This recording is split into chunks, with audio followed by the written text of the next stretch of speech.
So, and even our starting time is special for today. It's a 12 o'clock noon start time, which is a little bit earlier than we normally start, but not. Oops. Rudy, I cut you off. Can you unmute him? I'm sorry.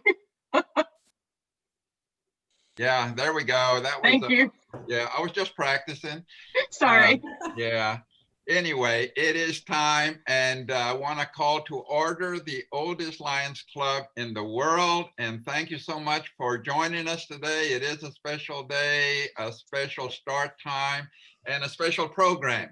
So, having said that, we will begin as we normally do with procedures about Zoom, followed, and then we'll get into our pledge. But our host today is Leonor, and welcome back, Leonor, from her overseas visit with her dad and family. So welcome back, and can you review us on our Zoom procedures, please? Thank you. It's good to be back. Yeah, on Zoom procedures, so I've muted everybody, and I went ahead and muted Rudy. Sorry. So, but you are able to unmute yourself as you need to. The reason for us to do this, and I have my daughter hiding behind me. The reason for us to do this is just so we don't get as much background noise. So we only have one person talking each time. So we'll go from there, but you are able to unmute yourself if needed, okay? Other than that, have fun. All right, thank you. So let's proceed then with our Pledge of Allegiance and pledge to the Texas flag. And today, Gloria, my wife Gloria, is going to lead us. And if you will, as you're able to, please stand, and then we'll follow Gloria's lead. I'll take this other stuff off. Wait. Okay, please join me in the pledge to our country. I pledge allegiance to the flag of the United States of America and to the republic for which it stands, one nation, under God, indivisible, with liberty and justice for all. And now join me for our pledge to the Texas flag. Honor the Texas flag. I pledge allegiance to thee, Texas, one state, under God, one and indivisible. Yee-haw! All right. Well, an enthusiastic start. So thank you very much. And because, so thank you, Gloria, for leading us in our pledge. And let me take a moment to ask if we have guests today, and have introductions of our guests. Okay, we're going to start with Linda. She's already kind of gave us a little bit of a hint, but go ahead, Linda. You need to unmute, Linda, please. Sorry. I have my mom, Lois Kimbrell, over here, and my husband, Larry, on the left. Yay. Great. Welcome, and thank you for joining us. Yeah. Oh, Rudy, I'd like for you to meet my friend Joseph from LA. Hello, I'm Joseph Neves. Yeah. He's working on a script for about my uncle's life, and you'll be able to see it on Netflix soon. Well, welcome. That's wonderful, and congratulations and continued success. Yeah, thank you. It's been a lovely. Beverly's the best. Yeah, I'm gonna call on Gloria to introduce our next guest. Yes, we have three very special guests on the screen. Our son, Paul, and his wife, Heather, and our 4-year-old grandson, Julian. Yeah. Welcome. Hello, thank you.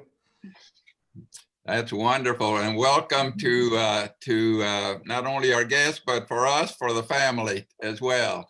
And any other hands, if you are, yeah, okay, I'm sorry, Mark, I see your hand. Yeah, well, I have my wife, Kathy Thomas. Actually, I just have a facsimile of her right now, but she hopes to join us in just a little bit. Yeah, she has that, what they call a fixed smile, but a Lost her pleasant, hat. Can she wave hand? yeah. Okay, other, Julian yeah. smile. And welcome to Kathy, even though she has a standby right now. I thought Mark- Mac Ragsdale and John Niefler have guests as Okay, well. yeah, Mac, Well, my guess is my lovely wife, Mary, who would come to every meeting if it was a cheese tasting. well, Hello.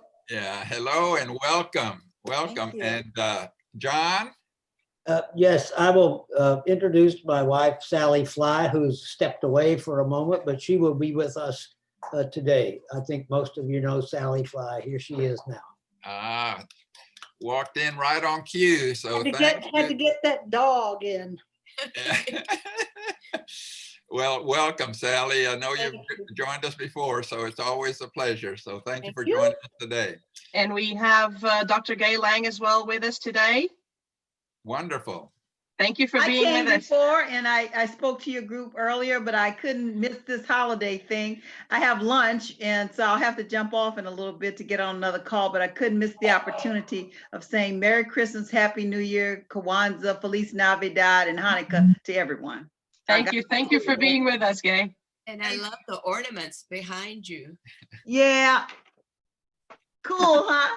I Very learned how to do screensaver. nice. All right. We have another guest. Bill has a guest. My wife Here. Deb is with us today. Hi. Hi. Hi, Deborah. Hello and welcome. Welcome. Thank you, Bill. Yeah. Okay. Is that, are we missing anyone? Think we're good for now, Rudy. Okay. All right. Well, thank you so much. Again, this is an early start time, so thank you for being so mindful of that and joining us. And now we may have other guests joining us later, but now I'd like to allow as much time for our program. So we're going to move right into our special program today. And to introduce our speakers and the program, I'm going to ask Ann Ward to do that. So Ann, would you please? Yes, thank you, Rudy. And thanks everybody for being here today. And I know some of you have got the official cheese tasting plate that we got from Antonellis. And I know some of you are doing your own thing, but that's fine. I think you're going to really enjoy this. I had the opportunity to participate in a virtual cheese tasting that Antonellis did a couple of months ago for the Osher Lifelong Learning Institute. And it was loads of fun. The cheese was fabulous. And I know that today you're going to really enjoy this. And I guess that our host will share or show the plate, but I want y'all to be sure to see this before we get started. And I want to say a special thank you to Antonellis for working with us today. They gave us a deep discount on the cheese plate. And as we go through this, those of you who participate, you're going to see these are not just cheeses that you're going to go buy off the shelf somewhere. These are really special. You're going to learn a lot. They have tons of knowledge. And our hosts are Kira and then Christine Antonelli, who is actually one of the owners, not the owner. Okay, well, she'll tell us. I'm going to let them tell you about themselves, but this is really going to be a lot of fun. And they will explain how we're going to do it. And you will have opportunities to ask questions throughout. So thank you so much for being here and for doing this fun event with us. Hi, thank you very much. Yeah, so I'll introduce myself and then I'll let Christine introduce herself and talk about the today's event so we can get started. So my name is Kira. I am a remote event host. So you guys were talking about the weather and I'm actually on the East Coast experiencing that blizzard right now. So I am in 20-degree weather right now, but super excited to be closing up to with you guys today for this exciting lunch. And yeah, Christine. Hello, yes, I'm Christine. I have been with Antonellis since the beginning of the year. I'm not the owner. I'd like to claim I am, but I can't do that. I'm originally from England, and I've been in Austin, Texas for about 4 years now. So I'm enjoying the cold weather. But I'm very excited, and I know we're both very honoured to know that you've chosen to spend an hour with us talking about cheese, which is something we're very, very passionate about, and we thoroughly enjoy talking about it and eating it. So we'll get started. But as Anne said, please feel free to ask questions throughout. We love questions. It makes it fun and interactive, and that's what we're here for. So we want you to enjoy the whole experience. I am firstly going to just explain the plate to you. So you will have your plate in front of you, and what you'll find, you'll see here at this part of the plate, this is the one with the little cheese in a tray and some little peppers there. So that's going to be the first cheese that we start with. So it will match up with your menu. So if you imagine this is like 12 o'clock on a clock, we're going to work around the plate in a clockwise fashion. So there's a progression to the cheese. We recommend that you don't eat all the pairings straight off. Some people do, that's fine, but it might detract from the whole experience. So as we go through them, we recommend that you try the cheese separately, a pairing separately, and then those together, and we'll explain why throughout that. But Kira is going to take the helm on a little icebreaker that we do and get us all thinking more in a cheese state of mind. Yes. So since we're a larger group and we've done intros already, we'll just see if we can have a quick chat. So if everyone who's near their screens can open up their chat window. We basically like to start all of our events, get everyone sort of thinking about cheese. So we ask the question, what's your favorite soul cheese? Or what is your soul cheese? And so basically that could be the cheese that you've eaten for a long time and you just have found those really deep connection with. It could be just what's in your fridge right now. It could be anything really. So it could be a style of cheese, like you can just say soft or hard, or it could be a specific type of cheese. So we can all just chat our favorites. And then if you want to unmute, if you find a friend of yours liking the same type of cheese, feel free to unmute and have a moment. But we just like to get started sort of just talking about cheese. So Christine and I will share ours out loud, and then we'll take it from there. So for me right now, I really like Swiss and oh yeah, Alpine style cheeses. So cheeses that melt really well. I'm eating a lot of like melty cheese. It's really cold here, so I like to eat like cheeses that make me feel warm and cozy. So yeah, melted cheese like Gruyere. Yay, Gruyere. Yeah. Hey, yay, I like it. Yeah, so that's what I eat them all the time. I call it my desert island cheese. So if I was on a desert island, I would love to have that cheese as my one and only. So Christine, what are you feeling like your soul cheese is today? Well, today and most days, to be honest, I consider cheeses to almost be like dogs and their owners. We kind of go for what our personalities are like. So mine would be an English cheddar because I'm English, middle-aged, reliable, and I go along with pretty much anything. And some would say a bit cheap. So that is mine, but I love every cheese. I love it. And so it looks like we have a few people in the chat. Yeah, go ahead, Mac, excuse me. Mac, yeah. Well, Mary and I both agree on this one, and we don't always agree on something, but Gruyere grilled cheese sandwiches, best thing ever on a rainy, cold day. Awesome. I agree. Definitely. All right. We've got some sophisticats in the room. Someone mentioned Humboldt fog. Yes, that's one of our favorites for sure. Lots of cheddars. We've got a blue. I'm so glad we got a blue and a couple of manchegos as well. I think there's going to be something for everyone on this plate. I'm very excited about it. And the good thing about this plate is that we've got a few Texas cheeses as well. So I always love being able to talk about Texas cheeses and wine, but we'll stick with the cheese for now. So without further ado, shall we get started? Yes, excellent. Kira, would you like me to kick off and we do one and the other? That sounds great. Yeah. All right. So talking of Texas cheeses, now I'm going to hold these up just so you got an idea of what we're going with here. So this is our first cheese, and this is one of my favorite producers in Texas. This is a mixed herb chev, which is a fresh goat's cheese, and this is from Pure Luck Dairy. They're in Dripping Springs, and so they're just not up the road from those of us in Austin. Now, I love this place because I've been to visit them. We're very lucky in that we get to go and visit the producers, and I got to go there just before COVID. And I met some newborn goats. They were a day old, and they would have produced this cheese. And they had the most beautiful little floppy ears, the little Nubian goats. And it's always so important to the Antonellis to be able to directly source and know where their cheeses are coming from and who produces them, and meet the animals that also go into producing them. So this is one of my favorites. You may have seen just a straightforward fresh chev from them, but with this is kind of coated in herbe de Provence. And it's kept in a little jar in olive oil as well.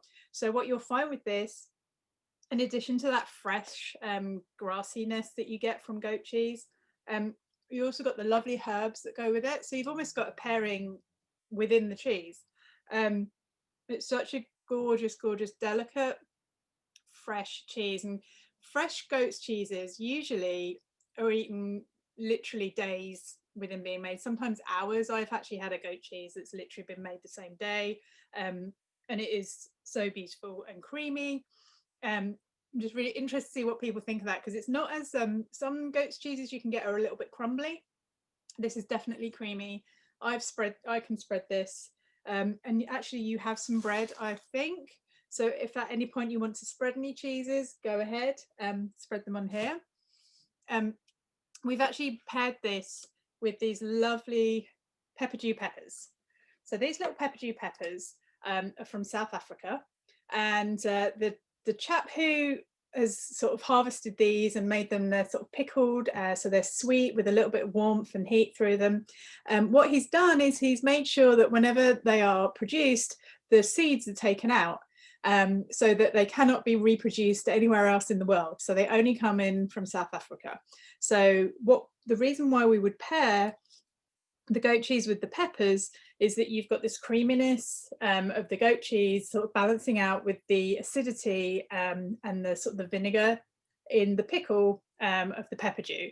So I would say try the cheese on its own, try a little pepper on its own, and then you can stuff one of the peppers with the cheese and try that together, and just get such a wonderful, lovely, lovely mouthful. So, oh, it's one of my favorites. I always do. A lot of this will be seeing me eating heavenly and having lots of lovely reactions. What do you think of that pairing? Have we got some thumbs up for that one? Yeah, feel free to just thumbs up or enter in the chat, however way you want to express your enthusiasm. So that's awesome. And I will make sure that I put in the links to these producers so that you can have a look at them. Some of them have pictures of lovely cows and goats and sheep and whatnot. It's always worth it. I think we might have one with a cow cam. Everything on your plate is available in Antonellis for curbside pickup as well. So if there's anything you like in particular, you can go and buy it in bulk and nibble away. So that's one of my favorites. Can you tell? Awesome. Let's see here. Can you tell us what the pepper is again, please, and where you find them? It's called a pepperdew pepper, and you can buy them in the store and Antonellis. I think someone mentioned yesterday that you can also get them in HEB in jars, but obviously we would like you to get them from Antonellis. Okay, thank you. Oh. We will make sure actually that you get the list of the full pairings at the end of the session. Okay, let's move on to our next one, Kira. What's is this, or did you want me to do this one? No, it's all good. Yeah. So we're gonna go clockwise around our plates just to remind everyone. So we're gonna be moving away from the blue cheese and we're gonna move to that other super soft cheese. And so this is our Blue Earth cheese.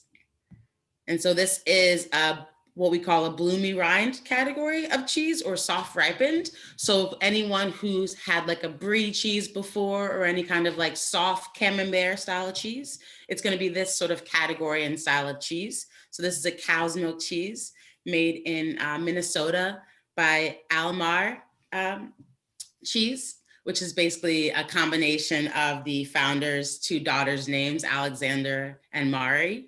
And so this cheese is basically not an accident, but sort of perfected as an afterthought. So the producer, Almar, really got focused on one cheese, and that was a camembert. So a camembert is basically the same kind of white molded rind cheese, except a smaller wheel about this size. A brie cheese is a much larger cheese. They take longer to age, and they tend to be milder for longer because they're larger wheels. So they used to take the leftover curds from these smaller wheels and just make this other cheese that didn't have a name. They didn't really think too much about it for a long time. And after a while, once they began to actually take care of it and taste it, they really liked what they were sort of developing. And so that's how Blue Earth was discovered. So it's about a 2.5 pound wheel, still super short in height, but it's a brie. So this is going to be super mushroomy, but more like buttery and rich overall. It's not going to be super strong, but as you get to the rind, that white rind might bring some like mushroom or like earthy notes, and that has a lot to do with the molds themselves. So the bloomy rind is because these molds actually bloom on the cheese themselves as it ages. So the molds will bloom and the cheesemaker will pat them down. And that's what makes that really nice, beautiful, dense white rind on these cheeses. And that's what creates that really gooey texture on the inside. And then this is paired with the apple cranberry jam, which is in that small clear container that should be close by. Sorry, apple and onion. Oh, sorry, apple and caramelized onion, thank you. This is from Quince and Apple. So this is going to be, oh, excuse me, is this from Quince and Apple? No, this is American Spoon.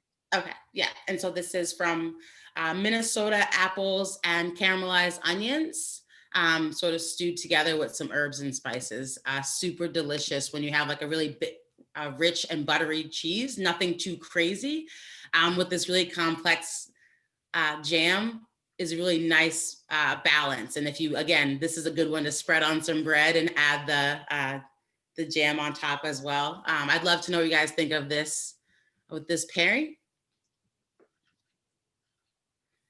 I've got some thumbs up, yeah. Awesome. I love that this cheese is almost like 3 cheeses in one. It's like a journey of textures from the outside to the inside. Mm. And you've got a kind of French onion soup thing going on there with that apple and onion jam with that. It's very popular.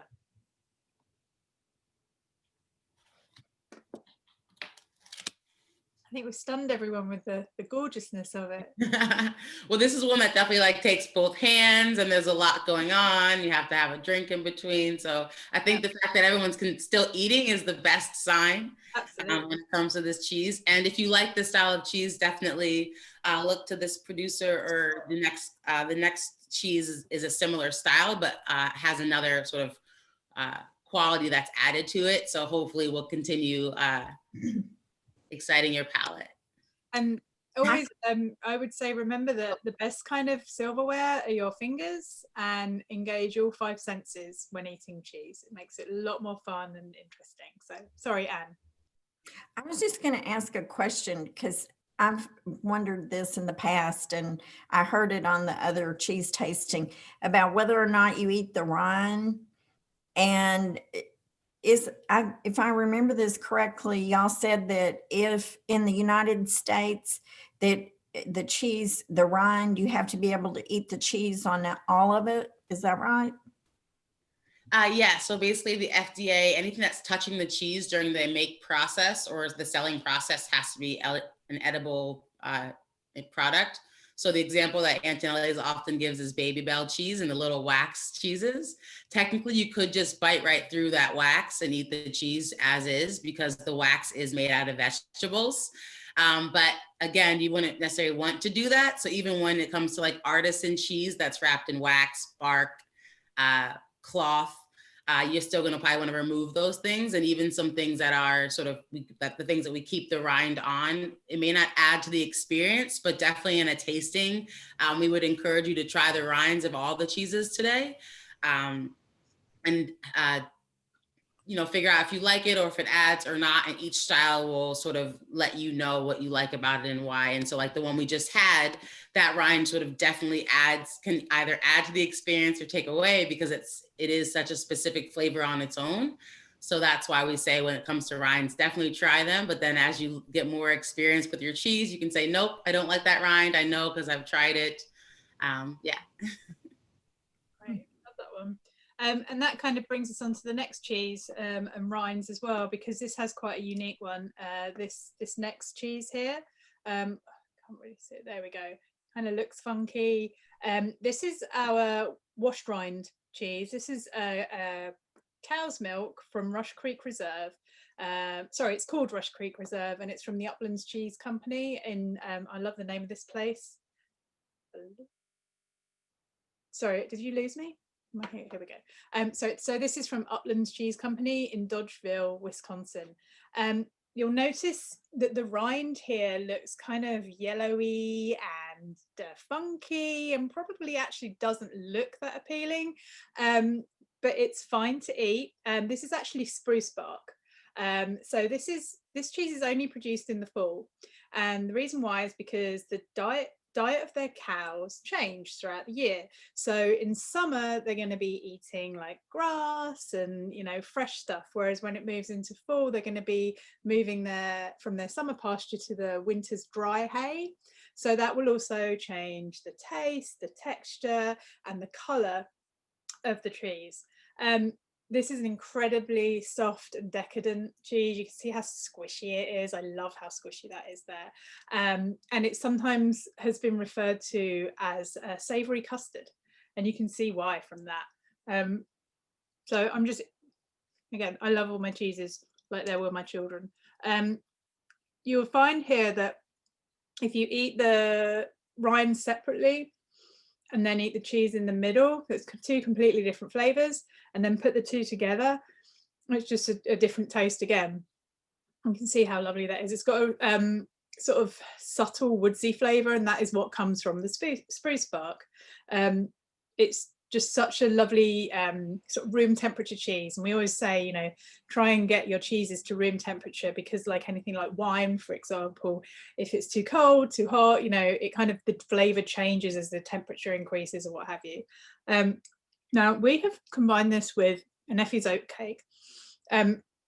Effie's oat cakes are simply little cookies that are mostly butter mixed up with sugar and salt, and I think that's pretty much all, and some oats.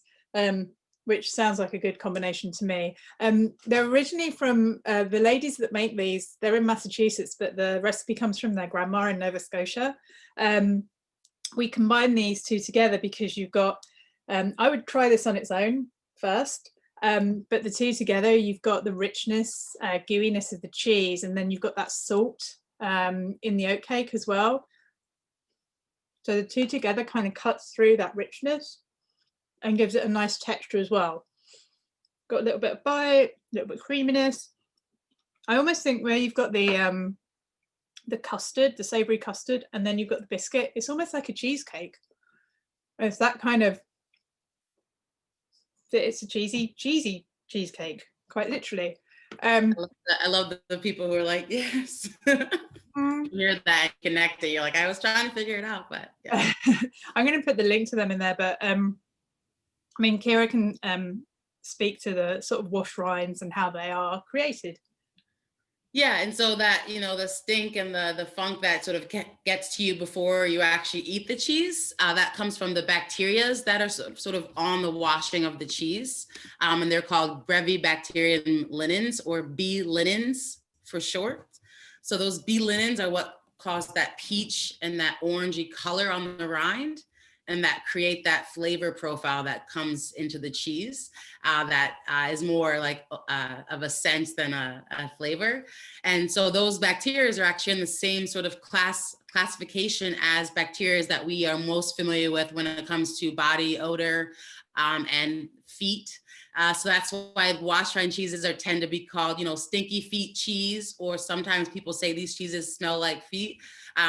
It's because there's a connection to it. It's all in Mother Nature around us, right? So that's just one of the fun facts that we have for you today. But yeah, so I mentioned Gruyere earlier, and I know we have some Gruyere fans, so I like to make the connection. This cheese is inspired by a French cheese called Vacheron Mont d'Or, which is actually in my little poster back there. And that cheese is also only made from September until November, same as the Rush Creek. And it's the same cows that make Gruyere, but because they're eating the dry hay now instead of the fresh grass, the milk is super fatty and too rich almost to make the Gruyere. So those same cows are the ones that are used to make the Vacheron Mont d'Or. For the Rush Creek Reserve, Uplands Creamery is most well known for its Alpine style cheese called Pleasant Ridge Reserve, which is very similar to those Gruyere style cheeses. So this Rush Creek is a very special cheese in that it's only made because the cows are sort of having a different type of a diet. So we really appreciate only 3 months out of the year. So I just like to emphasize you having it on your plate today is a pretty special thing. So I'm hoping that you guys have enjoyed it, and it looks like you have, especially that cheesecake moment. Wow, fantastic. If you have any questions as we go, please put them in the chat, and we'll see what we can add to your cheesy knowledge. Was it the next one you wanted me to do here, or would you like to take the Drunken Monk? Or the Drunken Monk is the one that I do know. It's the next one that I haven't had yet. Yeah. So thank you for the reminder. So if everyone's ready to move on to the next cheese, we're going to move into our sort of like a little bit more firm textured cheeses here. This is our semi-firm category. So this Drunken Monk is, it's going to be pliable. You'll be able to bend it still. It won't be the firmest one on the plate, but it's definitely going to bring some more toothsome of a feel to your mouth experience. And so this is an amazing cheese from Texas. This is from Eagle Mountain Farmhouse, which is a producer, father and son, or father and family as it's grown. But this is one of those stories, many of us cheese mongers and makers and sellers, this is not our first career. So for Dave Eagle, the founder of this creamery, he was a lawyer as his first career, and much like many of us, wasn't in love with it, wanted to follow his passions, and so started to make cheese, and his family kind of went. Show us, please. Show us the cheese, what you're talking about. Okay. So if you look at Christine, I don't have the plate, so Christine will have the cheese. So this is, I'll let her describe it. It's kind of, it's got a very light rind to it. It's a kind of a big wedge triangle, and the rind is almost the same color as the cheese itself. Apricot on the top. That's the one. Yes. Did you find it, whomever asked? Okay, great. And so this is a super cool cheese in that it's also a washed rind cheese, but in a very different way. It's actually drunken. So you may have seen or heard of drunken cheeses before, where cheeses are maybe washed with beer or wine or things like that. And so this cheese is cool because it's actually washed with bourbon whiskey, excuse me, for 60 days through the make process. And then they basically sober it up after that point, allowing it to dry out and age. So that Rush Creek rind was a lot softer and kind of much different, and it was also washed, but this was washed, but then they let it dry out. So this is a natural rinded cheese where, again, you definitely want to try the rind of this cheese because it's going to be like a more concentrated flavor, but it might not add like a super robust flavor profile.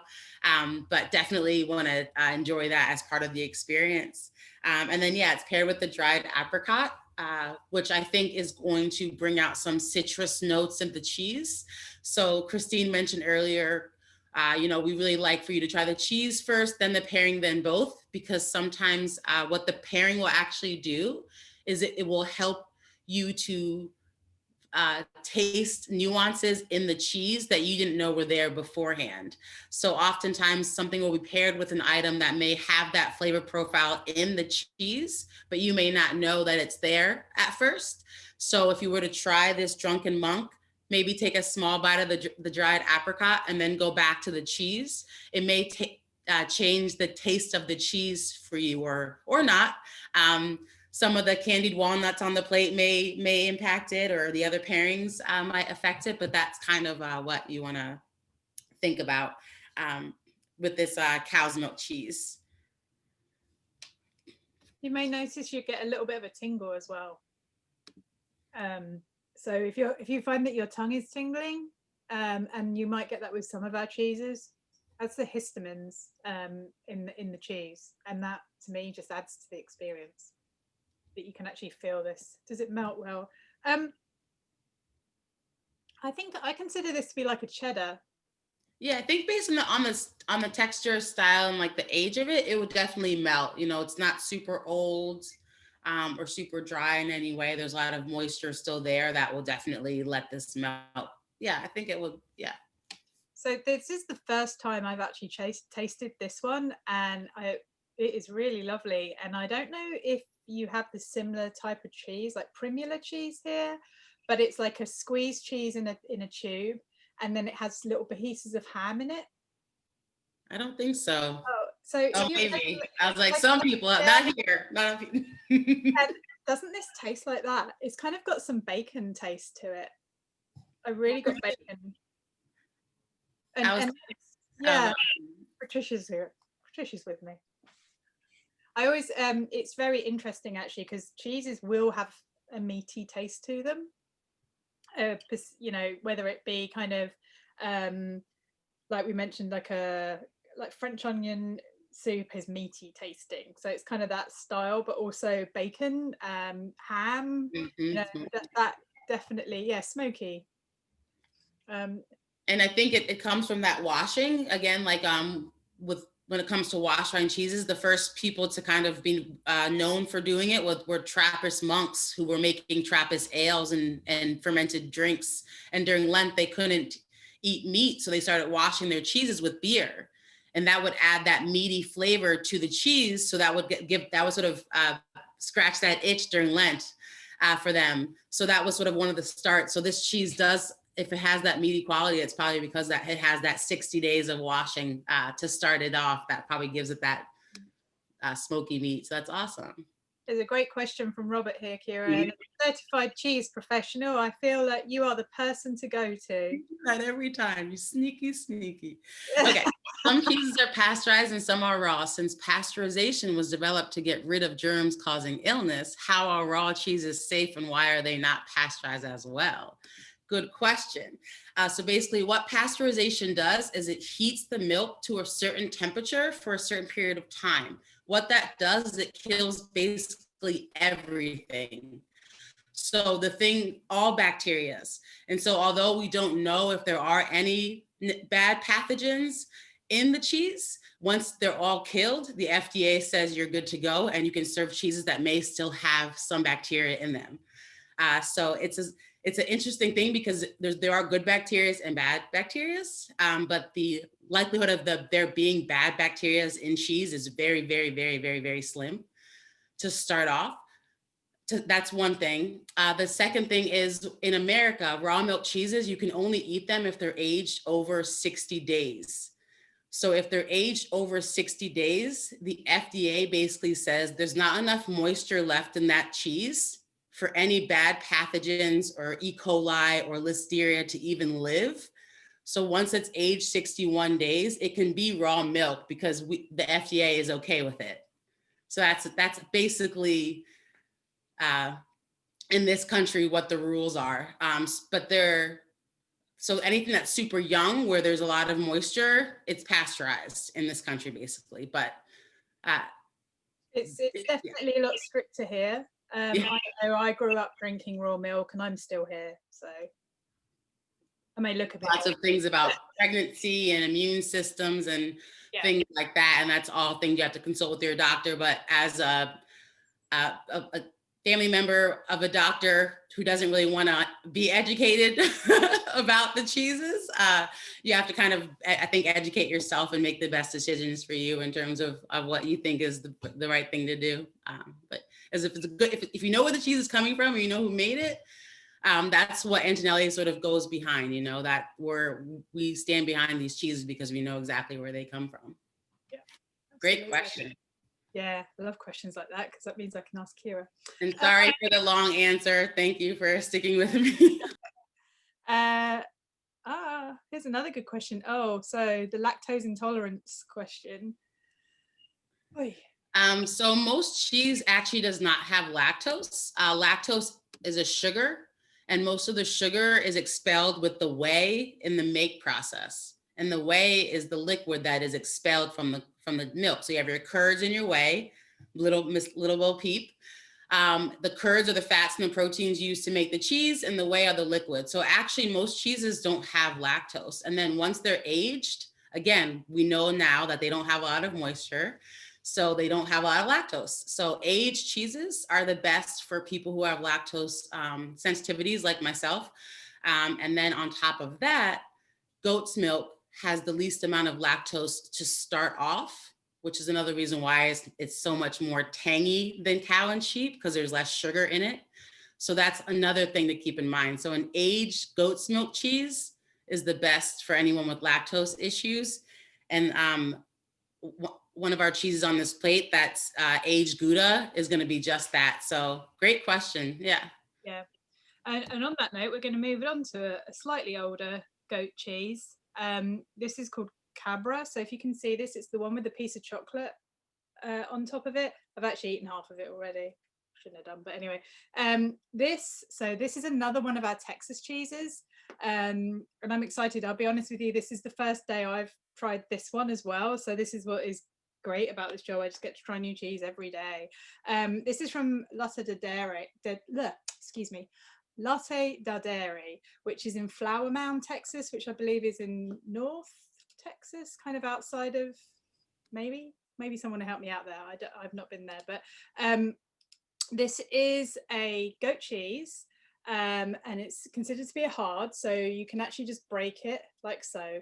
Now, for those Manchego fans, you will probably like this one.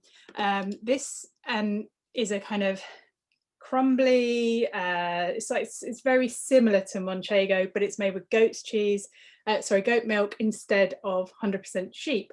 When you taste that, you'll see that it's very crumbly in the mouth and almost quite dry.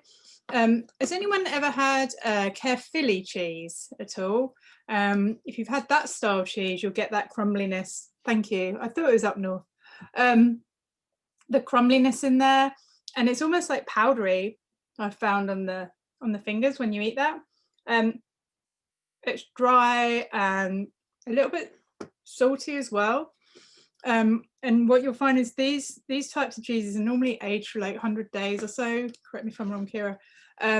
But this is the only producer of goat milk, hard goat milk cheese in Texas. So you're only going to get this from this one producer, which I think is wonderful because you know there's going to be a whole lot of love in this cheese. So I'm going to put the link in there so you can get a bit more information about this producer.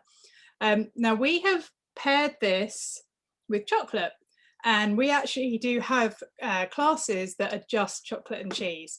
And it sounds like a strange combination, but actually it works so well together.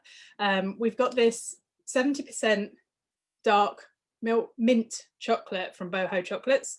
So if you've got that savouriness of the cheese and the crumbly, you're going to get a slight bitterness from the chocolate, but the mint as well just lifts it up a bit. So if you try those two separately, so we've got the chocolate, it's really quite rich, and then cheese.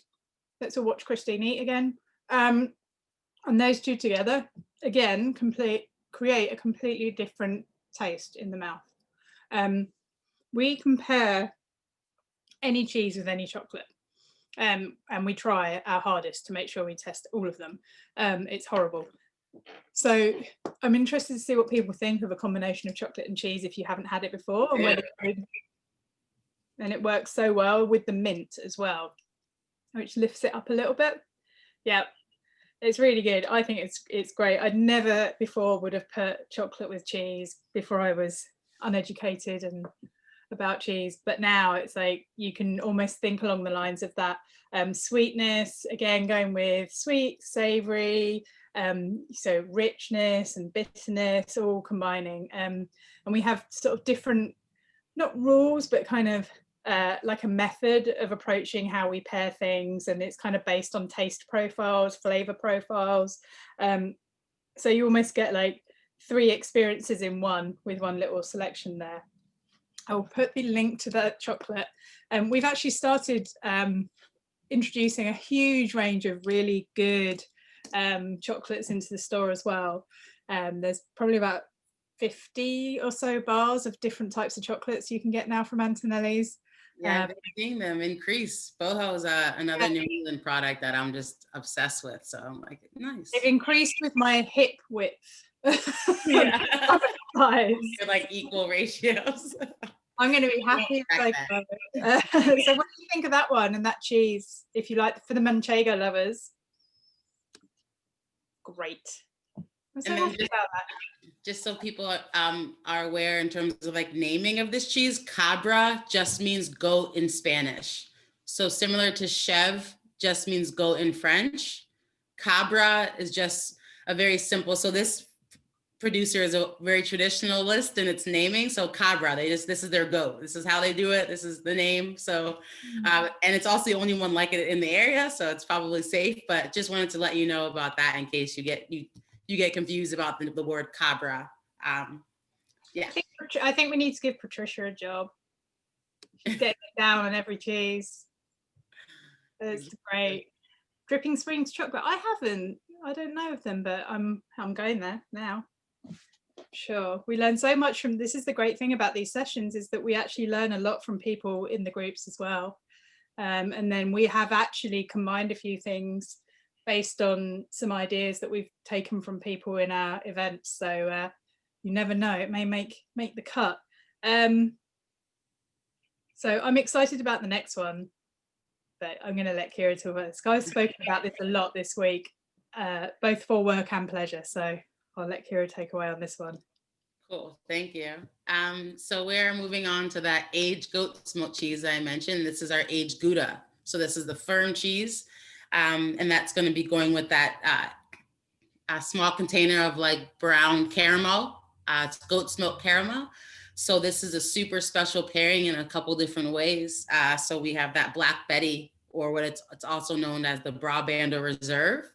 And so this cheese is super special. I can't believe we still even have some at this point in the year, because you only get a certain amount of wheels per year. And then when they sell out, they sell out. And so this cheese is basically a reserved or an extra age version of their popular goat milk Gouda. And so Leah Muse is the producer out of Holland. One of the oldest and most well-known, most credible Gouda producers in the world. Betty Coster being the most well-known for making cheese with her husband and team. And so their Brabander is their goat milk Gouda cheese. And so that's about, nice, glad to hear that, Edward. And so the Brabander is aged about 6 months. And so what the team basically does, nice, Patricia, is they taste the cheese at about 3 or 4 months, and they make decisions on each batch of cheese, and they pick a few batches each year to then age another 6 months. So they taste nuances and flavors that they envision will be even better in 6 months. And so they basically invest twice as much time in these wheels of cheese, which puts it up to that prestigious status. They dip it in this beautiful black wax, which again is that visual stimulation. And pow, here we are, changing lives yet again. But this is special cheese because you don't really have a lot of aged goat's milk cheeses in general, especially not Goudas. The sweetness that you get is something just you don't really have a lot of times with goat's milk, because I mentioned earlier that lactose. And then when you add it with this goat's milk caramel that it's new to my experience, but I know it's something in Texas that you may have had before. But cajeta is basically similar to dulce de leche, but made with goat's milk. And so this is made at Blue Herring Farm, and another producer where they're not wasting any product. So I mentioned that whey earlier, that liquid that's not used in the cheese making process. What Blue Herring Farm does is after they take the curds to make their cheese, that goat milk whey, they use that to then make this caramel. So it's a small production. You can't get a lot of it. I think between them, their own website and Antonellis, that may be the only two places you can get it. But then in this situation, you're definitely emphasizing this is just a goat milk celebration.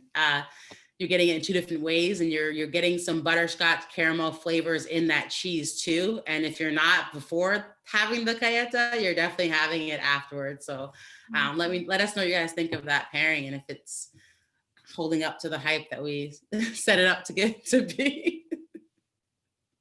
Cool, nice, awesome. This cajeta is also available in bourbon flavor. Oh my goodness, with that, I already forgot, with the Drunken Monk, that would be amazing with that whiskey, cheddar. I would save a little bit of this back to try with our next cheese. But we are going to be trying that with the honey as well. Like I say, anything on the plate is fair game. If it tastes good, go for it. Once we've gone through it all and explained it, you can just mix and match and really get into it and try it out. I love talking about blue cheeses because I used to hate blue cheese, and then I found a love for it by learning about it. So I am sure that there are people here who really either hate it or love it. Are there any people here who just do not like blue cheese? Like, okay, we've got an iffy. So it's a judgment-free zone. You're safe. You can be honest. We won't disconnect if you say you don't like it. Is there anyone here who loves blue cheeses? Oh, great. Well, this one hopefully is a new one for you to try. I love this. I love the way blue cheese is made. And I'll kind of go into that a little bit more. But you should be able to tell that this is the blue cheese. This is called Blue Paradise. It's a cow's blue cheese from the Hooks Cheese Company out of Mineral Point, Wisconsin. It's a double cream blue. You'll find that it will be smooth and creamy and sort of milder than your Roquefort or your Stilton. And it's kind of like a nice entry-level blue. So if you aren't keen, just see how creamy this is, because some blues are kind of crumbly, like the stuff that you get in your salad. This I think is a great spreadable. I love it. It's kind of minerally flavor in there as well. And what you've got coming through in this is it's a mold called Penicillium roqueforti. So it comes from the Roquefort cheese, but this is obviously made in the States. So this is usually cave aged. Blue cheeses are, because the atmosphere is just perfect for blue cheeses. So what happens is it's kind of pierced with little wires to create little air pockets throughout the cheese. And then this Penicillium roqueforti is introduced, and that's what reacts with the oxygen in the cheese and to create all the blue veining. So that's where those veins come from. And I like to think of blue cheese as like a snowflake or a fingerprint. You never get the same one ever again because of the way this is all formed. It's just so natural. And so we pair this because of the strength of the taste of blues. That's why, firstly, why we would never have it first, because that would completely ruin your taste for the rest of the plate. We have it last as a kind of finisher. It's a very unique taste, whichever way you look at it. But we're pairing this with this honey. And it's kind of the old adage of a spoonful of sugar helps the medicine go down. So if you aren't keen on your blues, slather it in honey. So this honey, I love this honey because this is it's what's known as monofloral honey.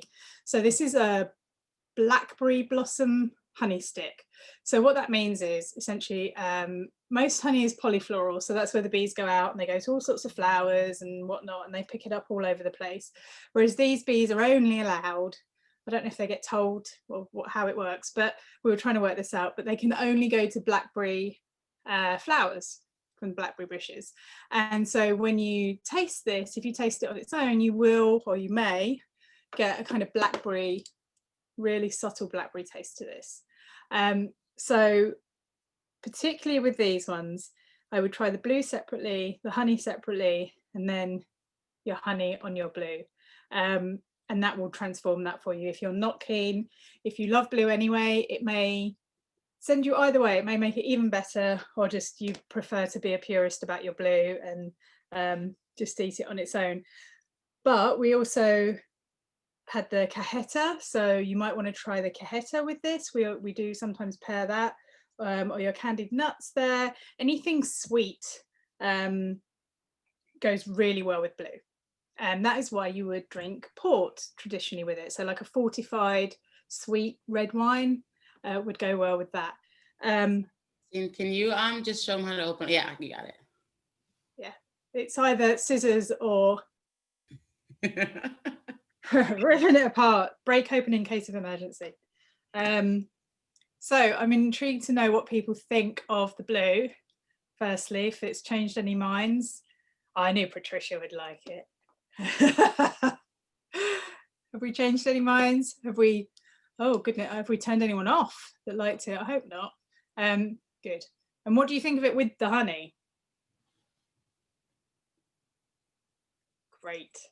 So wow, no one's saying negative things, so I mean maybe they're just being nice, but I think I'm making the story more human for the cheese. I think we need. And the honey, I mean, it's a fantastic combination, and everything goes so well together. This is a fantastic menu. So I mean, maybe I think people are also probably just being nice, but that's okay too. We got a couple of questions out of this one, so yeah. There's the first question was the wine that you would include for this entire list, and so. I think the easiest wine for a full menu is a bubble, something with bubbles. So something light with bubbles. Bubbles cuts through fat and flavor. It kind of like, washes your tongue in a way, so to speak, cleanses it in a way. So that's always gonna, especially when you're doing so many different flavors. But if you have a favorite, I mean, as long as you're kind of like eating bread or crackers or some neutral flavor in between things, you can really pair with whatever you like, as long as it's not too overwhelming. Nothing like too flavorful, I'd say. But yeah, it's really up to you. I do not know of this story about goat cheese being inhumane to goats. Yeah, I mean, because you're not acquiring the goat milk, you're milking them, and you kind of have to. Yeah. The ones I met didn't complain. They seem quite happy. There are like ways in which like you have to sear their horns from growing. So oftentimes you'll hear things about that. So there are farming practices specifically done for like creameries or for dairy farms that sometimes that people may feel are inhumane, but because you're just milking the goat. I don't know. I'm trying to think of like in what way, but yeah. Anyway, I wrote that down. I'm definitely gonna look into it. I love this Leonor, I mean, Portuguese honey is gorgeous anyway. Yes, and I can see that. But pumpkin marmalade sounds amazing. I'd never even heard of that. I'm going to look up the recipe for that. Strawberries, yeah, strawberries would work well with this because you've got the freshness and the sweetness in there. The pecans, oh, they're just there to eat with anything. We add a few bits and pieces in there so that you can just nosh away, but they would work well with the blue. And then we lose it, Edward, the blue cheese that's wrapped in fig leaves, most likely if it was American, it was the Rogue River Blue. Which is for those who don't know, it won best cheese in the world. So it's pretty fantastic. Seasonal. I think this is a season 2 to get it. So yeah, but Rogue River Blue is the name. I'm doing a lot of cheese events at the moment, so I'm in pain. That rings a bell. So we got all the questions. Awesome.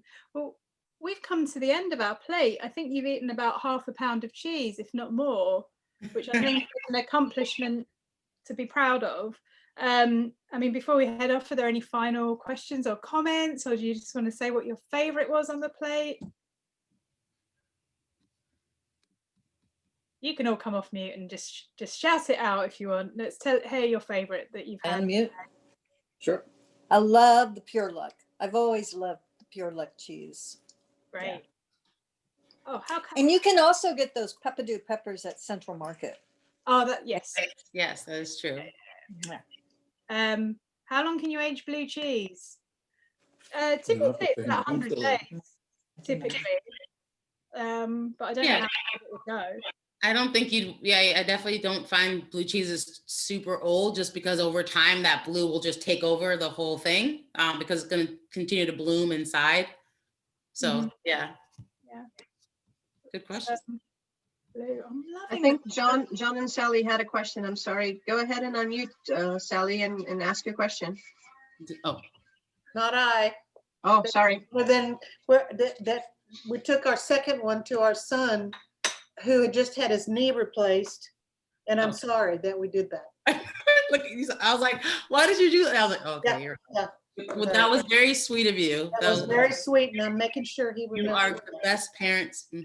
I hope he knows that. That's right. Well, I think he does. I want to thank you all so much for spending your time with us and choosing to do this for your event. We know there's lots of options, and it really means a lot to us because it keeps us in a job. It keeps the producers working. It keeps the cows working, and everyone who's involved in the whole cheese world is grateful to you for supporting us. So we hope you've learned something and you've had some fun and you've just had some yummy cheese. So thank you very much, and we wish you happy holidays. To it all. Thank you both. That was just wonderful, and the cheese was delicious. Thank you. This was awesome. Well, thank you to everyone, and thank you, Anne, for making this program, bringing this program to us, and to the program committee for putting it together. Program committee. So thank you, Mac, and the program committee, and everyone that was involved. So I know not everyone did the Antonelli option, but I hope that in your little area that you enjoyed the snacks or other goodies that you prepared. So everyone, it was something different. Maybe our first time that we do it on Zoom. My goodness, on Zoom. A year ago, who would have thought of the word Zoom? But anyway, things change, and we're trying to stay above water. And so thank you to everyone. Any other comments before we move on to the next portion of our get together today? Okay, thank you for your comments on chat, and we'll try to catch up with those that might pertain to our Lions business. but I believe we're at a point where we want to allow as much time as possible for the next area, for the next portion of our meeting, and for our sharing of holiday stories. Leonor is going to help us with that. So Leonor, if you're ready, may I turn it over to you? Yes, you may. So who wants to kick off with holiday stories? Don't come all with your hands up at once. Okay, Gaylord, go ahead.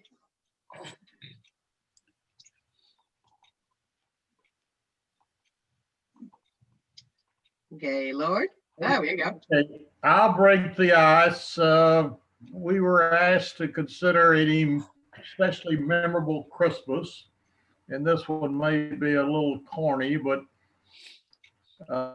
between my graduating from Baylor and returning to Texas Law School, I'd worked 4 years in Washington, 2 for Texas Congressman and then for President Johnson. And on one Christmas Eve, wonderful Congressman Bob Pogue, who was the congressman from Waco and a very senior member, came into the office and said, "Gaylord, it's Christmas Eve." And he knew my father had had a stroke. He says, "You need to be with your parents. We're going to wrap up the House session by noon." And he turned to one of his able assistants, Love Patty, and said, "Gaylord, you head for Dulles Airport.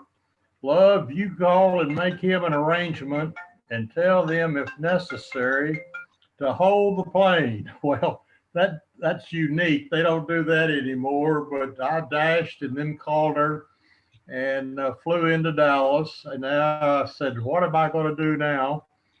My parents don't know I'm coming. They lived in rural East Texas. I'm walking through the airport and find an old Baylor classmate of mine saying, "What are you doing here?" I said, "I just flew in from Washington." He said, "I just flew in as well." He lived very near my parents in Russ County. He says, "Well, how are you getting home?" I said, "I have no idea." He said, "Come on, I'll drive you."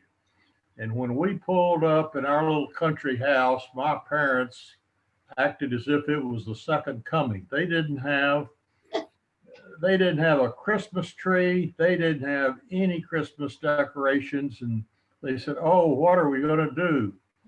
Well, my maternal grandfather had just recently passed away, and my maternal grandmother living in Nacogdoches, 40 miles away by herself in this old farmhouse. I said, "Let's go spend with Mama Keever." We pull up and there's not a Christmas decorations one. I went back in the woods, cut down a tree, got her old decorations up, and there wasn't a present anywhere, but that was a truly loving and sharing the real reason for the season. And with that, hopefully I'll break the ice for some better stories. Well, I'll follow Gaylord. Mine's not nearly that interesting, but it was a unique adventure. So my mother said, I asked my mother, this was many, many, many years ago. I said, "Mom, what would you like to do? What can we do something special for you?"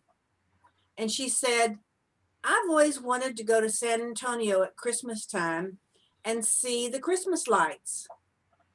So I said, "Okay, all right, we'll go to San Antonio and see the Christmas lights on the Riverwalk." So I booked a hotel. I think it was the Hilton. It was a lovely hotel right on the Riverwalk. And we ate dinner on the boat going up and down the river, and all the twinkly lights were just beautiful, beautiful, beautiful. And she talked about that for many, many years, that it was just the three of us. It was her, me, and my son. But the other thing I remember about the trip, it was so funny. My son was about 5 years old then, just obviously as cute as you can be. And he thought the twinkly lights were okay, but what he really enjoyed is up and down on the elevator. I let him ride up and down the elevator as long as I thought we could get away with it. And then I said, "No, we can't ride up and down the elevator anymore. People want to go somewhere." So the twinkly lights in the elevator, it was a really memorable Christmas.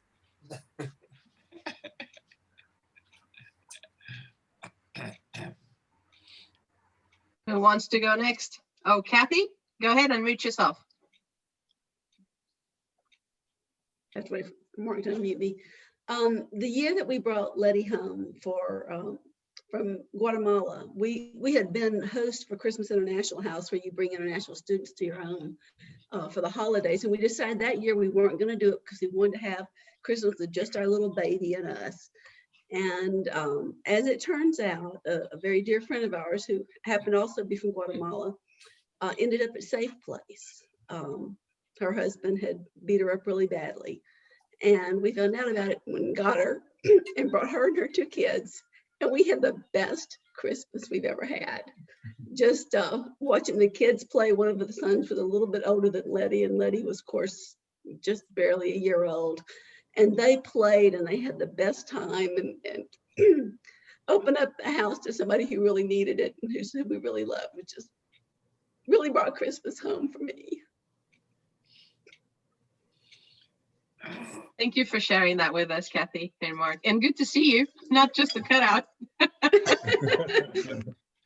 Had to get through with my concert first. All right, Mac, go ahead.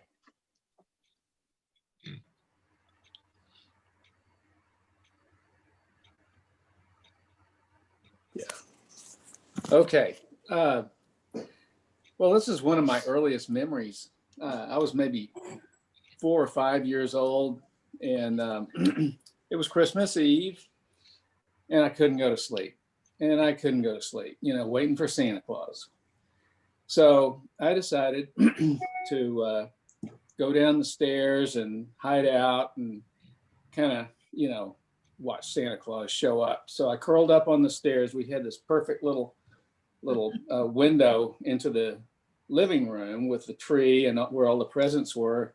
And there was a fireplace, and I was going to sit there until Santa Claus came.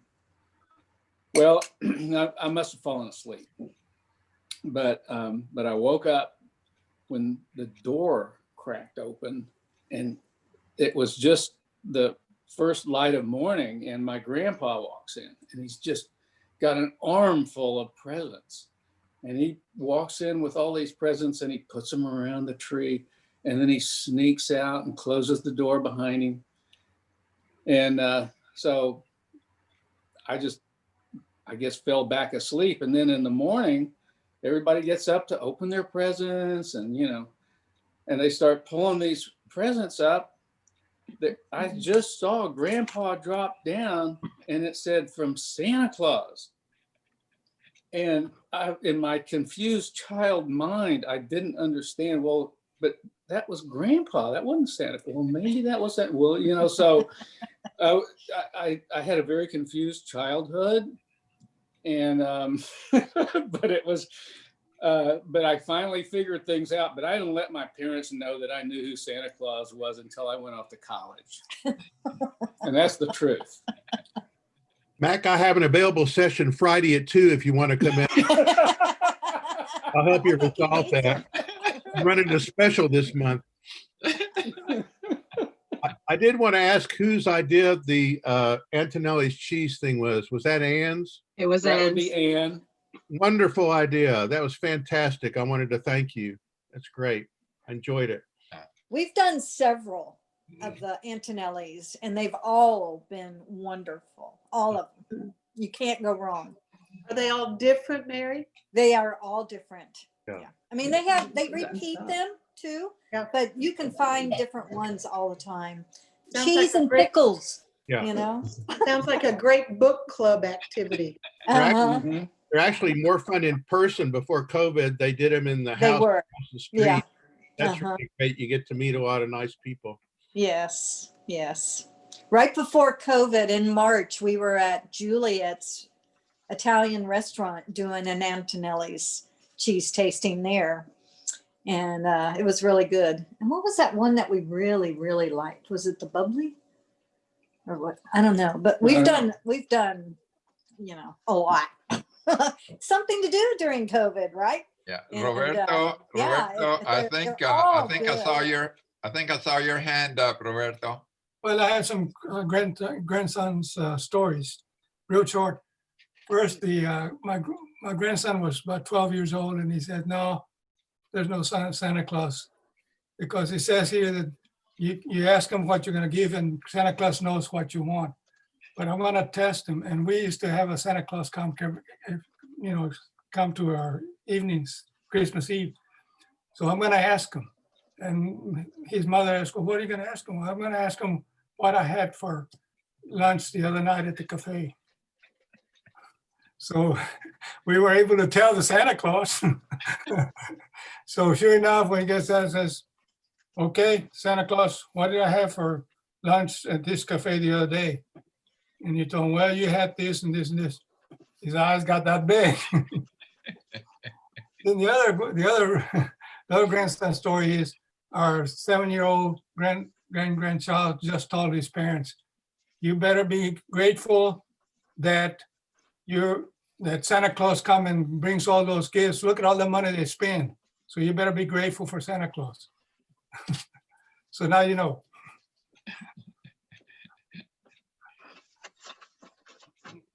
All right, maybe someone else. Okay. We have Gaylord again.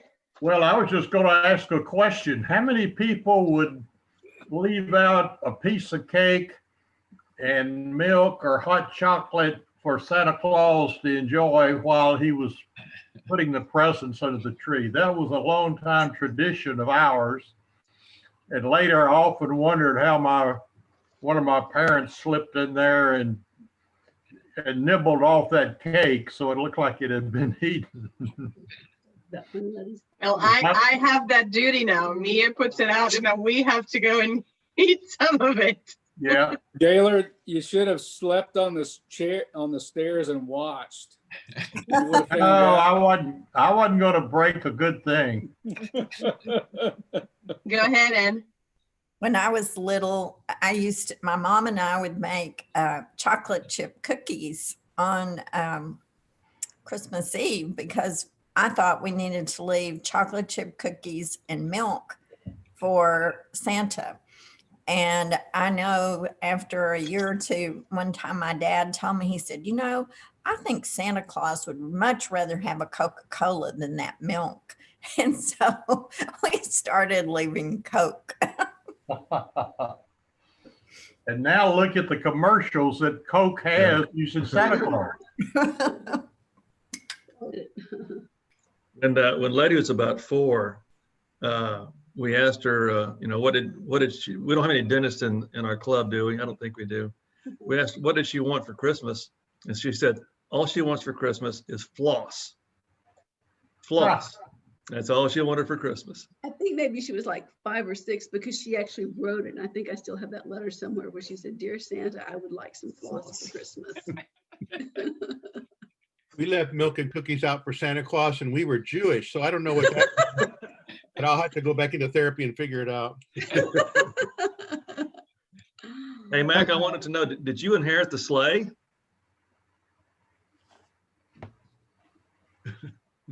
I don't think he heard you, Mark. Mac, did you inherit the sleigh?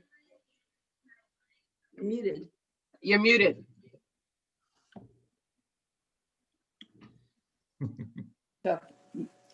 Inherit the sleigh? What do you mean? From your, was it your grandfather that brought the presents in? Oh, yeah, he didn't ride in on a sleigh. Drove up. In fact, he was just, he didn't dress up or anything. Nobody was supposed to be awake. This was in the wee hours of the morning. There was no need for a sleigh in West Texas. Sand sleigh. Right, Mac? That's right. You're right, JP. Does a week of Christmas, in other words, it happened between Christmas and New Year's story, does that count, folks? Or what? Do we get a little?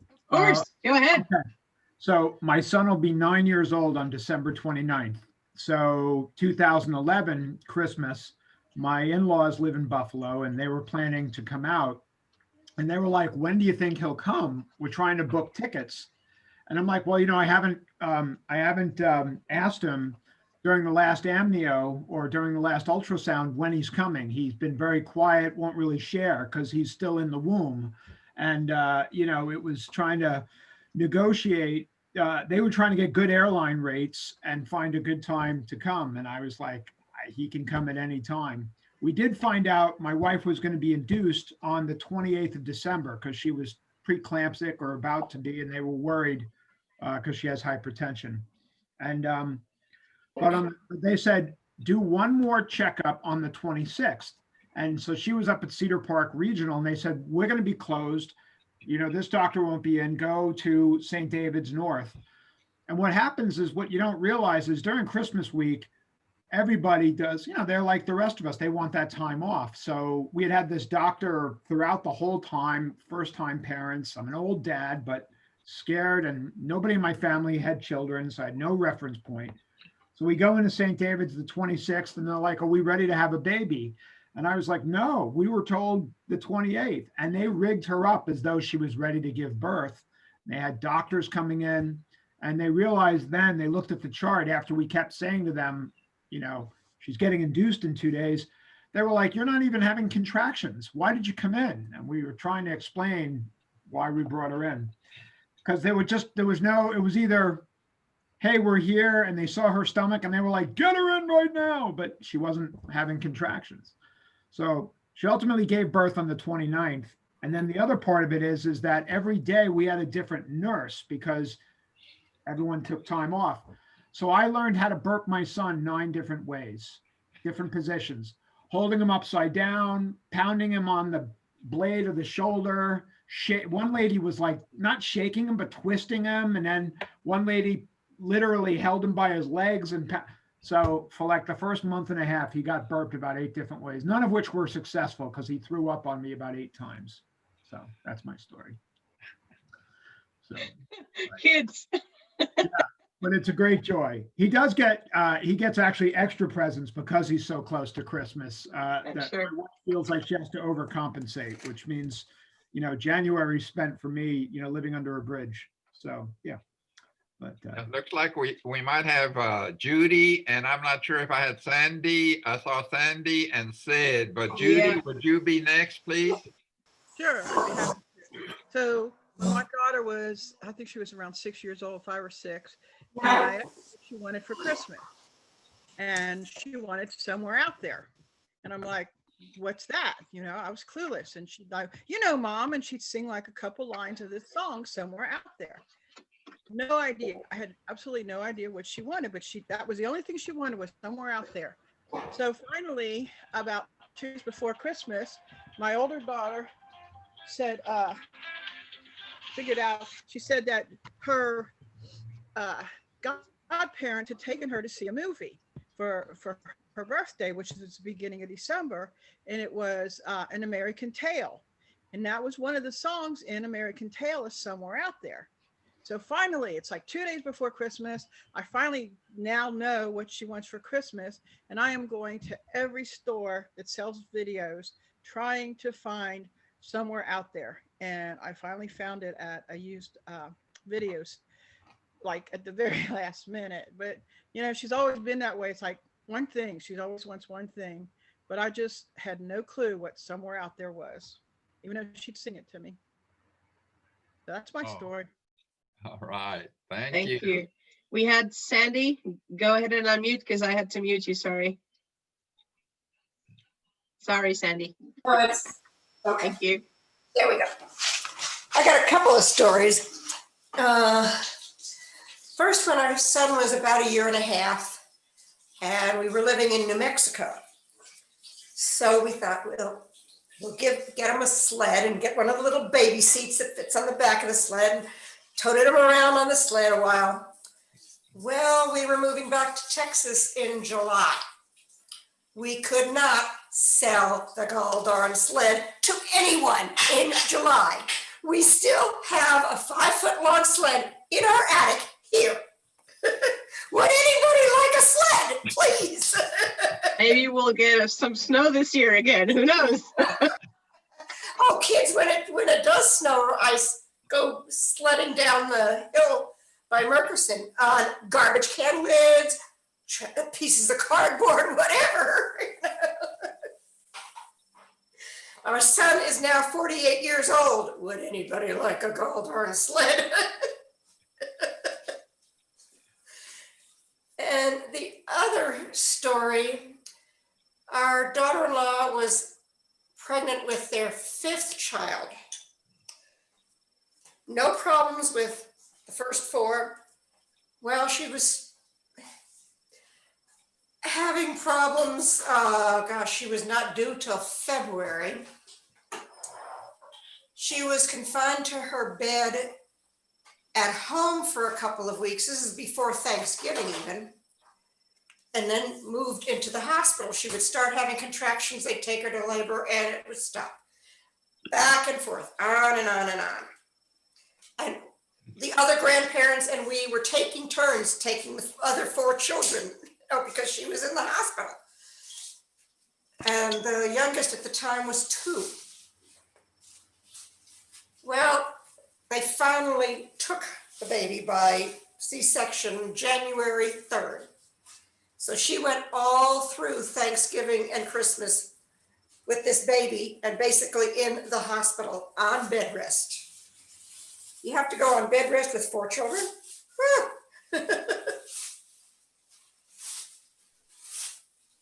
So the baby, who is now going to be 13 years old and having her bat mitzvah January 16th. So this was the baby. Pretty awesome. Sid, I think you had your hand up. Yes, I have something to say. Can you hear me? Yes. Yes, we can. That's great. This has nothing to do with my past. This has to do with the pandemic. And this is the last night of Hanukkah for the Jewish people. And I want to wish everybody a happy Hanukkah and a Merry Christmas. But all week long, starting last week, the first day of Hanukkah, we have lit lights, our candles, every night with the Jewish Community Center. And there were sometimes hundreds of people on Zoom, or maybe just 30. And this morning, we met with our rabbis from our temple, and they told Hanukkah stories and fun stuff and sang songs. It was to be honest, it was a very happy week and a very sad and also a hopeful week. And I'm just hoping that everyone stays safe, because this pandemic may end in 2022, everybody, and we want to all be together. Merry Christmas, Happy Hanukkah. Thank you, Sid. That was lovely, and Happy Hanukkah. Thank you, as Sid. well. Thank you, Sid. Do we have time for some more? Because we had Seidel's hand up and Chuck. Seidel, go ahead. So in line with that, our congregation, Temple Beth Israel, used to volunteer on Christmas Day to work so some of the staff could go home and be with their families on Christmas. So I volunteered one year and went in there, and they said, "What would you like to do?" I said, "Well, I've been reading up. I'd like to help deliver some babies." And they said, "Yeah, no way. Your choice is the information counter or the cafeteria." So I always felt kind of disappointed with that, but that's my story. All right, Chuck, go ahead. Well, you've probably heard a lot of talk about Jewish people go to Chinese restaurants. Well, that's a Christmas tradition. When we were small, most of the Chinese immigrants were not Christian, they were Buddhist. So on Christmas Day, the only thing open was a movie house and a Chinese restaurant. So it became tradition for the Jews in my neighborhood to go to the Chinese restaurant. And that's where they all came from, Christmas.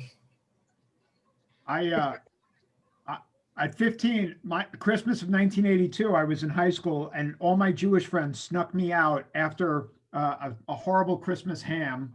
There you go. So I went from ham to excellent Chinese food later that evening. And it was the most memorable Christmas as a teenager. So l'chaim is what I say. So thank you. Yeah. We had Patty had to leave, but she left her story here. Bye everyone, I'm going to leave now, but my favorite Christmas was when I was 5 or 6 and my brother knocked my tooth out accidentally with his elbow. So I was visited by the Santa and the Tooth Fairy at the same time. My gift on Christmas Day was Chatty Cathy doll, and he pulled out one of her front teeth to match my smile. That's cute. All right, Rudy, back to you. All right. Well, I hope everyone enjoyed sharing and enjoyed the stories. We all have our little experiences that we may never have shared them before, but all of a sudden, you know, the opportunity presents itself. So before we leave, let me share my little story. This is really a little boy's story. When I was about 7 or 8, for Christmas, my parents, there were 4 of us, gave us a record player, a Victrola or a record player. I didn't know what it was. Didn't realize you couldn't use a Victrola without records. But somehow my parents must you know, worked behind the scenes and worked with my uncle, and my uncle all of a sudden showed up with an album of stories by Roy Rogers. And the stories, this particular story was about Pecos Bill. So I learned about Pecos Bill and his exploits in West Texas and roping tornadoes. And for a little boy, that was big time.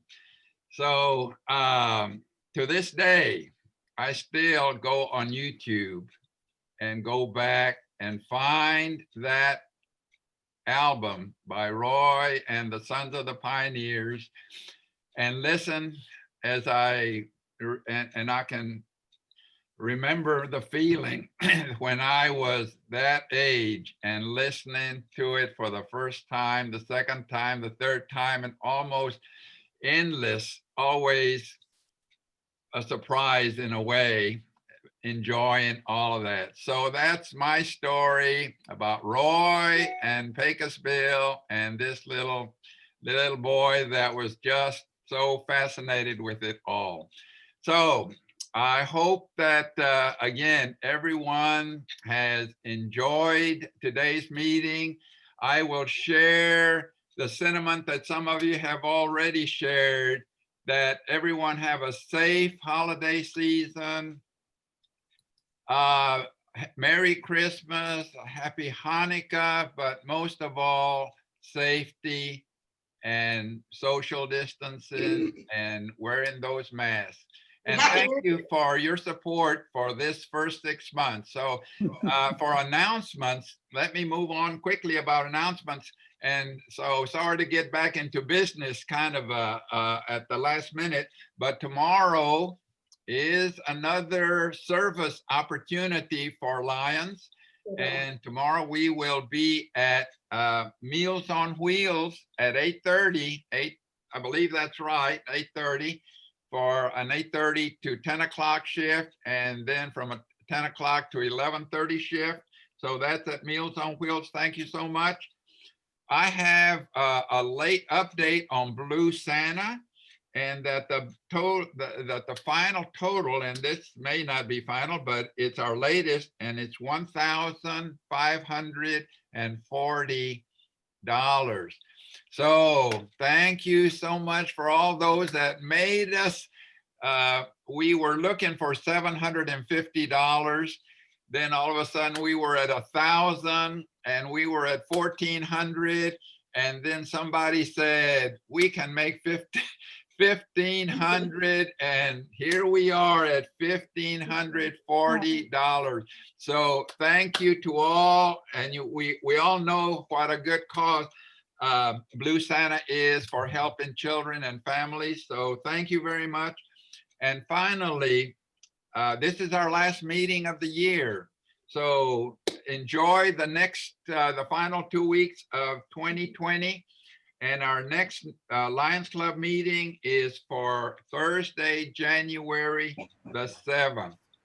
So that all being said, we thank you again for joining us today. Thank you again for those that put it together. Y'all take care. And with this, I call the meeting to adjourn. Rudy, could I add one thing? Yes, go ahead. I'm Oh, sorry please to say- interrupt, but this is kind of a Christmas story, but because of all the work so many lines have done for Meals on Wheels, it was announced yesterday that a philanthropic lady, Mackenzie Scott, had given $8 million to Meals on Wheels for Central Texas. She's formerly married to the founder of Amazon.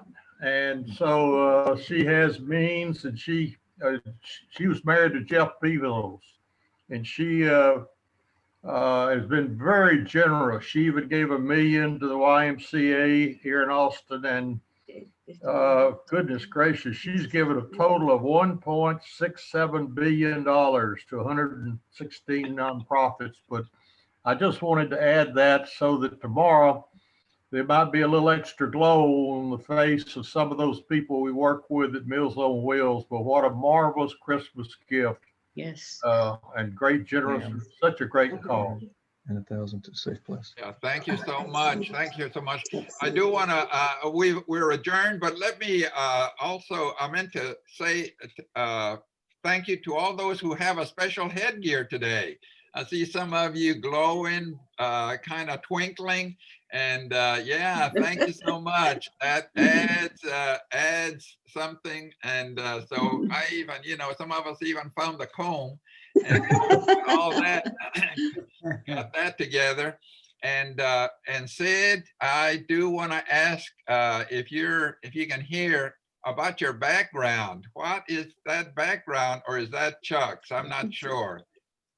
When Sid went to the moon. Oh. Yeah. You're muted, Sid. Sorry, we can't hear you. There you go. It's one of the virtual backgrounds that come with Zoom.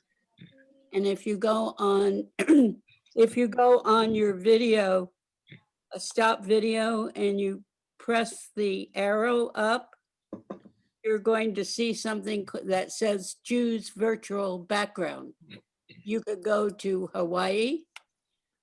You can do nothing. You can take a photograph of your living room, and you can sit in your living room, which is what I'm doing right now.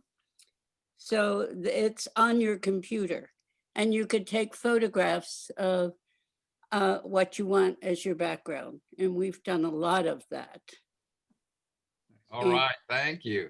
I thought it might have something to do with what's in the news today and for the next few days about the planets coming so close together and being able to see them from Texas and even from Austin. So I wasn't that smart. Okay. I know you are, but anyway, it was just kind of coincidental that it was with the heavens in any case. Anybody else have something to add? I've got to go, but it's such a pleasure to be here with all my Lions friends, and hope to see you next year. And the main thing I want to say is goodbye 2020. Hasta la vista. Yeah. Hasta la vista, baby. Yeah, I think we need to scrub away 2020. But hey, it taught the club new things. It taught us how to deal with Zoom. It taught us how to make meetings without being there. So it's perfect.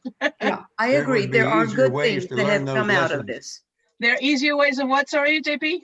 I said there would be easier ways to learn those lessons. There would be, but maybe they wouldn't be so pressing. We didn't have the necessary motivation, I guess. I guess, yeah, for sure. This is just the way it was. So good will come out of this. It will soon be behind us. Thank you, everybody. Thank you, guys. Thank you, Leonor, for putting it together, for moderating. Thank you for moderating. Yes, yesterday the word of the day was world peace, but my granddaughter said, it was resilience. Resilience, and it was the word of the day, but my granddaughter texted back and said it's the word of the year. Yeah, for sure. For sure. So keep that in mind, resilience. And the sentence of the year is you're on mute. Bye, everybody. Bye-bye. Have fun. Bye.